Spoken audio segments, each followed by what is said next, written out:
టూరిజాన్ని ఇండస్ట్రీగా గుర్తించడం ఈ ప్రభుత్వంలో ఒక పెద్ద విజయంగా ప్రభుత్వాన్ని నేను అభినందిస్తున్నాను అధ్యక్ష. ఇప్పటి వరకు అనేక ప్రాజెక్టులు వచ్చినాయి. కేంద్ర రాష్ట్ర ప్రభుత్వాలు ఇండస్ట్రీగా గుర్తించిన తర్వాత దీనిలో అనేక రకాల ప్రాజెక్టులు రావడం జరిగింది. అదేవిధంగా ఉపాధి మెరుగవడం జరిగింది. ఆ ఉపాధిలో ఈ మధ్యన మంత్రి గారు చాలా సందర్భాల్లో ప్రస్తావిస్తున్నారు ఎన్ని రూమ్స్ వచ్చినాయి, ఎంత ఉపాధి అనేది. అదేవిధంగా నేను దానికి ఎంత ఉపాధి అనే విషయాన్ని నేను వారికి మనవి చేస్తున్నాను అధ్యక్ష. అలానే టూరిజంలో తక్కువ పెట్టుబడితో ఎక్కువ ఉపాధి అవకాశాలు ఉన్న సందర్భంలో రాష్ట్రంలో మరిన్ని టూరిజం ప్రాజెక్టులు మనం చేపట్టడానికి అవకాశం ఉన్న అంశాలుంటే ప్రస్తావించాలని నేను కోరుతున్నాను అధ్యక్ష. అలానే నిన్న క్యాబినెట్లో గోదావరిని టూరిజం హబ్గా గుర్తించడాన్ని ప్రభుత్వాన్ని అభినందిస్తూ జొన్నాడ యానం రివర్స్ వాటర్ ఉన్న సందర్భంలో గోదావరి కాలువకి ఒకవైపున కాలువ ఉంది జొన్నా డ్రైవ్కి, అది యానం వరకు వెళ్ళేటువంటి కాలువ. ఆ రెండో వైపున పూర్తిగా కొబ్బరి తోటలతో రిసార్ట్స్ లాంటి అవకాశం ఉన్న సందర్భంలో అక్కడ ఉన్న గట్టుని వెడల్పు చేస్తూ ఒక గోదావరి బేస్డ్ టూరిజాన్ని అభివృద్ధి చేయడానికి ఏమన్నా ఆలోచనలు ఉన్నాయా, అవకాశం ఉందా అని నేను అడుగుతున్నాను సార్ అధ్యక్ష. లంక ఆధారిత కొబ్బరి తోటలు, సముద్రము గోదావరి కలిసే బ్యాక్ వాటర్స్, వాటిని పరిశీలన చేసే అవకాశం ఏమన్నా ఉందా అధ్యక్ష. అలానే టూరిజం మరియు ఇరిగేషన్ ఈ రెండు డిపార్ట్మెంట్స్ అనుసంధానంతో అనేక టూరిజం ప్రాజెక్ట్స్ రావడానికి అవకాశం ఉంది. కాబట్టి అధ్యక్ష, టూరిజం ఇరిగేషన్ డిపార్ట్మెంటు అనుసంధానంతో ఆలోచించే విధానం ఏదైనా ఉందా? మన రాష్ట్రంలో అనేక రకాల ఇరిగేషన్ ప్రాజెక్ట్స్ ఉన్నాయి. ఇరిగేషన్ వేరుగా ఓన్లీ ప్రాజెక్ట్స్ కట్టడానికి ఇరిగేషన్ డిపార్ట్మెంటు ఆలోచన చేస్తుంది. కానీ ఇరిగేషన్ ఆధారంగా మనం టూరిజం అభివృద్ధి చేయడానికి అవకాశం ఉంది. కాబట్టి టూరిజం, ఇరిగేషన్ రెండు అనుసంధానంతో ఆలోచించే అవకాశాలు ఏమన్నా ఉన్నాయని మీ ద్వారా మంత్రి గారిని ప్రశ్నిస్తున్నాను అధ్యక్ష. ధన్యవాదాలు. మంత్రి గారు.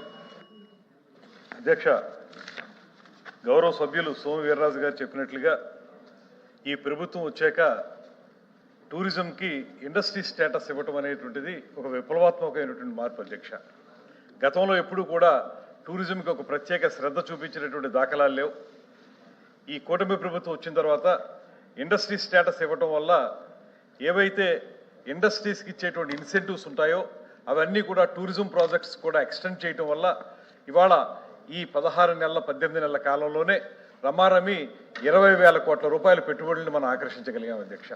దానితో ఇవాళ మనం ప్రత్యేకంగా కీమ్స్ అంటాం అధ్యక్ష. టూరిజం టెర్మినాలజీలో 7,348 కీస్ని మనం తీసుకురాగలిగాం అధ్యక్ష.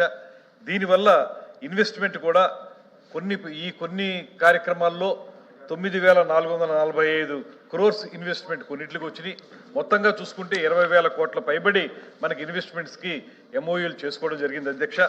అదేవిధంగా పాలసీ 2024-29 నూతన పర్యాటక పాలసీ ప్రకారం మనం చాలా విప్లవాత్మకమైనటువంటి మార్పులు తీసుకొచ్చి తద్వారా పెట్టుబడిదారులను ఆకర్షించి ఇక్కడే కాకుండా అంతర్జాతీయ స్థాయిల్లో ఆ వేదికల మీద కూడా మన యొక్క బ్రాండ్ ఇమేజ్ని పెంపుకునే విధంగా కార్యక్రమాలు నిర్వహించడం వల్ల ఇవాళ పెట్టుబడులు వెలువలో వస్తున్నాయి పర్యాటక రంగంలో, గతంలో ఎప్పుడు లేని విధంగా.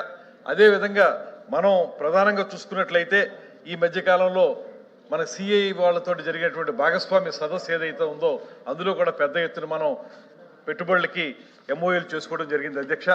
దానితో పాటు ఇవాళ మీరు ప్రత్యేకంగా గౌరవ సభ్యులు అడిగినట్లుగా జొన్నాడ యానం, అదేవిధంగా కొబ్బరి తోటలతో లంక ఆధారిత పర్యాటకం గురించి వారు మాట్లాడారు అధ్యక్ష. ఇప్పటికే ఈ కొత్త పాలసీ ప్రకారం కానీ ఈ మధ్యకాలంలో తీసుకొచ్చినటువంటి మార్పుల వల్ల కానీ కొన్ని మనం సర్క్యూట్స్ని ఏర్పాటు చేస్తున్నాం అధ్యక్ష.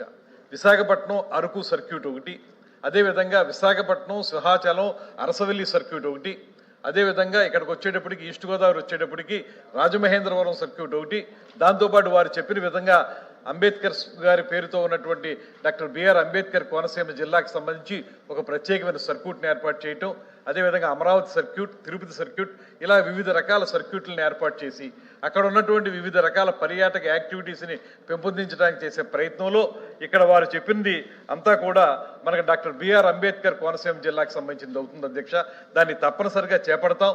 అక్కడ ఈ మధ్య కాలంలోనే హోమ్ స్టే పాలసీ కూడా తీసుకొచ్చి కోనసీమలో ప్రత్యేకించి హోమ్ స్టేస్ని బాగా పెంపొందించే విధంగా కార్యక్రమాలను కూడా చేపట్టామనేటువంటి మాట తెలియజేస్తూ, చివరిగా వారు అడిగినటువంటి మరో ప్రశ్న, టూరిజంని ఇరిగేషన్ని అనుసంధానం చేస్తే తప్పనిసరిగా మంచి ఫలితాలు వస్తాయనేటువంటి వారు మాట చెప్పారు.